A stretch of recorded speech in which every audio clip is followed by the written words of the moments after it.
গতকাল গিয়েছিলাম শপিং করতে, সেই ব্লগটাই আজকে তোমাদের সাথে শেয়ার করছি।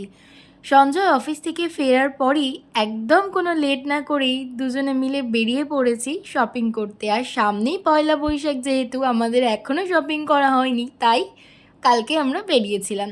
গাড়ি পার্কিং করে আমরা চলে গিয়েছিলাম মলের ভিতরে। আর ভিতরে তো গিয়ে দেখি প্রচণ্ড ভিড়, কারণ বাঙালি পয়লা বৈশাখ আর কোনো অকেশান পেলেই তো কেনাকাটি করবে, এটা ম্যান্ডেটারি। আমার বেশ কিছু জিন্সের দরকার ছিল বলে একটু জিন্স ট্রায়াল দিচ্ছিলাম। আর আমার ইচ্ছে ছিল, যেহেতু পয়লা বৈশাখকে পরবো, তাই একটু এথনিক কিছু নেব, কুর্তি বা চুড়িদার কিছু নেব। তো জিন্সগুলো দেখেছিলাম, খুব একটা মনের মতন হয়নি। আর সঞ্জয়ও এখানে ড্রেস ট্রায়াল দিচ্ছিল, ও না বেশ অনেকগুলো জামা দেখেছিল।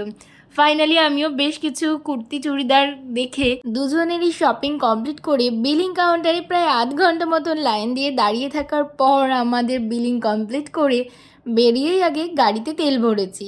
বাইরে বেরোনো মানে কিছু না কিছু তো খাওয়াটা ম্যান্ডেটারি আমার কাছে।